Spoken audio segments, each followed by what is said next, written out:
Why does the black man serve the white man? Why does everything the black man do benefit the white man? Why does the black man say freedom is doing what I want to do? And why is it that everything he wants to do enriches the European? Welcome to the desert of the real. The days when the Jewish people remained passive in the face of genocidal enemies, those days are over. We are no longer scattered among the nations, powerless to defend ourselves. We've restored our sovereignty in our ancient home, and the soldiers who defend our home have boundless courage. For the first time in 100 generations, we, the Jewish people, can defend ourselves.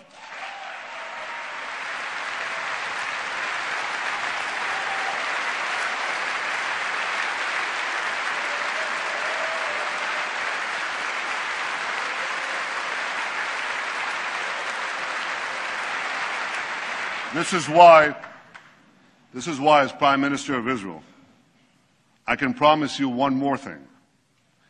Even if Israel has to stand alone, Israel will stand.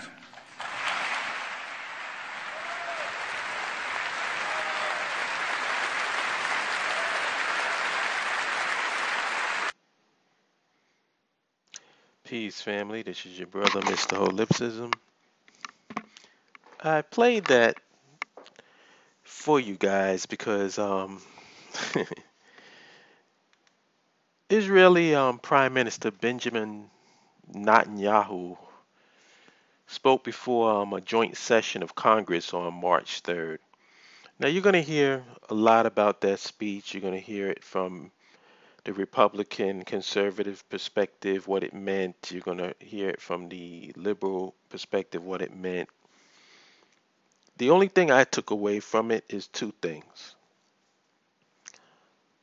The clip that I just played for you, and the fact that I remember the white folks used to say that the presidency was more important than the person who held it. You know, there's been plenty of presidents that people didn't like, people thought they were assholes, but they respected the presidency. And I think that this is a situation where it's just very transparent and clear how much hatred they have for Barack Obama as a black man. It has nothing to do with an ideological difference, because how do you let a foreign leader come and speak to your Congress and try to control your foreign policy? That's unprecedented. But I don't want this video to be about that because, if I have to explain why they hate Barack Obama, I think it's pretty obvious at this point. People should know what's up with that. But what I want to concentrate on is the part that I played for you. And I want to break down each aspect of that clip. At the beginning, he says, "But I can guarantee you this, the days when the Jewish people remaining passive in the face of genocidal enemies, those days are over." Now, I'm not an English expert, but I kind of get the sense that he feels remaining passive in the face of enemies intent on your genocide is not a good thing. I don't know, maybe it's just me. But who does that sound like here in America? Who is getting killed by the police? Who is being sent to prison at a high rate compared to the rest of the population of America? Who is dominated in the prison numbers? I mean, genocidal enemies. I wonder who that would be in the United States of America for black folks. But let's move on. He says, "We are no longer scattered among the nations, powerless to defend ourselves." Scattered among nations. Who does that remind you of? Scattered among nations. Scattered among nations, is that equivalent to diaspora, where we're scattered in nations all over the world? Like, would that apply to black African people, especially descendants of the transatlantic slave trade? I don't know. Let's move on. He said, we restored our sovereignty in our ancient home. Two things that he felt were important: sovereignty or sovereignty. I don't know how to say that word. I've always had a problem with that. Sovereignty or sovereignty. I don't know. And ancient home. Now, I was wondering about the sovereignty part. Would that have something to do? It reminds me of something that I heard someone say before. I think it was an independent nation state on the continent of our ancestors. Someone said that before. I wonder who that was. But it sounds very similar to we restored our sovereignty in our ancient home.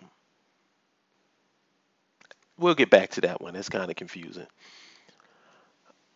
And the soldiers who defend our home have boundless courage. We have courageous soldiers too. Only they're solo soldiers with no nation, fighting without food, without supplies, without uniforms, organization, weaponry, weapons. I mean, we got guns, but I mean weaponry, like an army where you can do offensive and defensive attacks. Don't really have that.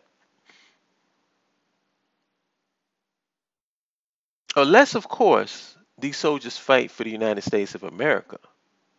But the last time I checked, the USA isn't an independent nation state for descendants of the transatlantic slave trade.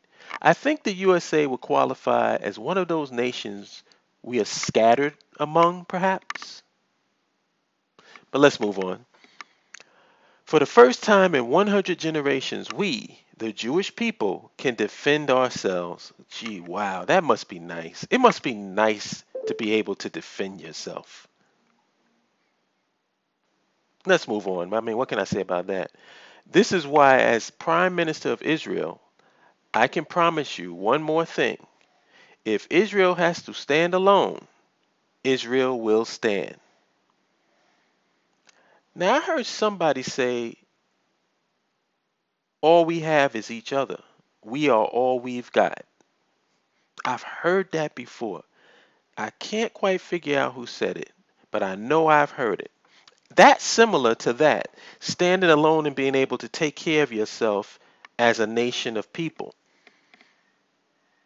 Now, the thing I find interesting is what he's saying is so similar to what I've been saying and what the members of the B.A.I.O have been saying for years. But for some strange reason, no one seems to understand what we're saying. But when it comes to Benjamin Netanyahu, and I have a real serious problem, with a guy who has Yahoo in his name, take it for what it's worth. But on this, it seems like he's interested solely in the interest of his people. And it didn't seem like he was being attacked for it. As a matter of fact, if you listen to the clip, he's getting a standing ovation. So I just, I don't know. Maybe I'm just wondering why this concept is so radical and so confusing when it comes to us. That's all I want to know. I want to know what's the difference between what I'm saying and what he's saying, and why is what he's saying valid, but what I'm saying and what the BAIO is saying is invalid. Can somebody please leave that in the comment section? Oh, and one more thing. Wake up! wake your punk ass up.